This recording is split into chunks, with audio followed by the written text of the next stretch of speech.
다석사상으로 풀이한 도마복음 신화를 벗어내수 155번째 시간입니다. 오늘은 영원한 생명은 공짜로 얻을 수 없다. 영원한 생명은 공짜로 얻을 수 없다라는 제목으로 말씀드리겠습니다. 경애하는 얼번 여러분, 이렇게 말하는 학자도 있습니다. 간단히 말해 나의 목표는 예수의 이름으로 새로운 영성을 만들어내는 것이 아니다.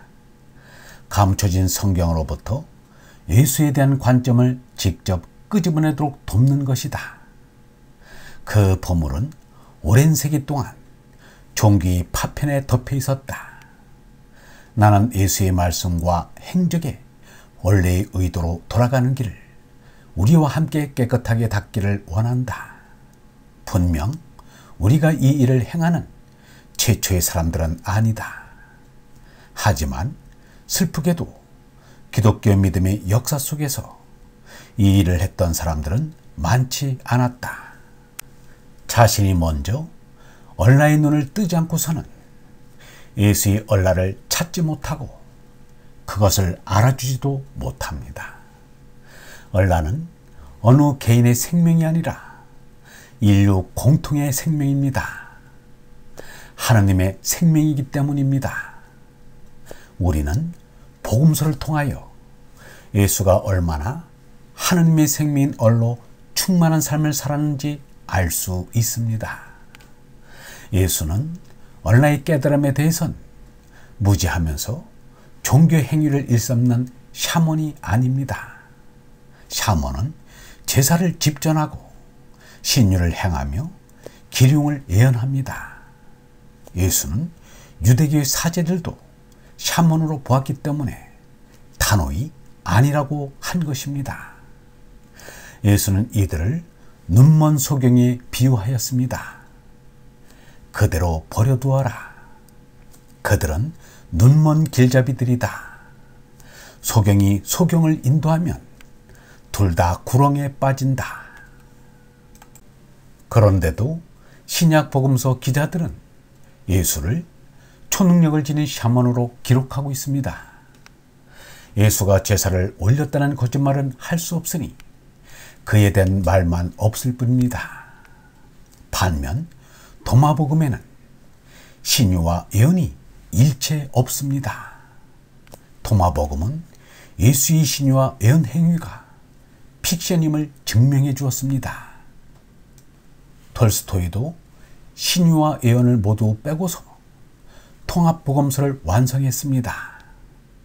그는 12장으로 나누어 통합복음서를 기술하였는데 예수의 동정녀 탄생, 예수의 가계도, 예수의 이적기사, 예수의 육체부활, 예수의 예언 성취 등은 모두 빼버렸습니다.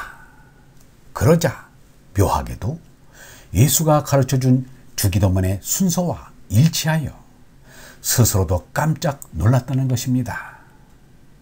샤먼들의 제사와 신유 그리고 예언은 진리와 아무 관계가 없습니다.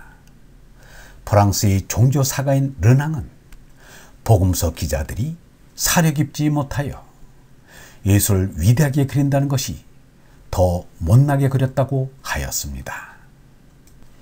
말씀 109에서 이자를 받기로 하고 빌려줬다는 내용은 앞에 나온 말씀과 배치됩니다.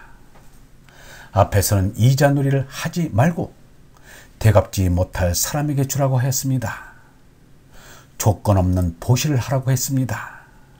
또한 예수는 제자들에게 너희가 거저 받았으니 거저 주라고 하였습니다. 비유의 말씀과 직접적인 가르침은 얘기의 성질상 다를 수 있습니다. 그렇다면 여기에서 이자를 받기로 했다는 것은 무슨 의미일까? 그 진위가 어디에 있을까? 유영모는 우리가 하루 24시간 가운데서 8시간 가까이, 즉 하루의 3분의 1을 잠자는 것은 하루살이에 대해 세금을 내는 것이라고 한 적이 있습니다. 하나님도 사람에게서 세금을 받는다는 말입니다. 곧 거저는 없다는 말입니다. 서울시 종로구 돈이동에 쪽방촌이 있다고 합니다. 한평 남짓한 쪽방에 사람들이 살고 있다고 합니다. 그들을 돌보는 복지사는 못 사는 사람들에게 무조건 베풀어주면 가난을 구제하기는커녕 기본적인 삶에 대한 그들의 의욕마저 꺾는다고 하였습니다. 스스로 생활 개선을 하려 했으면 더 많은 보상이 따른다는 것을 심어주고 실제로 보상을 해주니 사람이 달라졌다고 하였습니다. 이런 조건의 이자라면 안 붙이는 것보다 붙이는 것이 좋을 것입니다. 유영모는 어떤 이에게 돈을 빌려주고는 금연을 하면 이자를 받지 않겠다고 한 일이 있습니다. 우리의 삶이 이렇게 고달픈 것도 하느님께서 영원한 생명을 공짜로 안 주시려는 뜻이 숨겨져 있는지도 모르겠습니다. 이것이 이자라면 이자입니다. 깻잎은 그 이자 갚는 것이 비록 고달프지만 기꺼이 하느님께 바칩니다.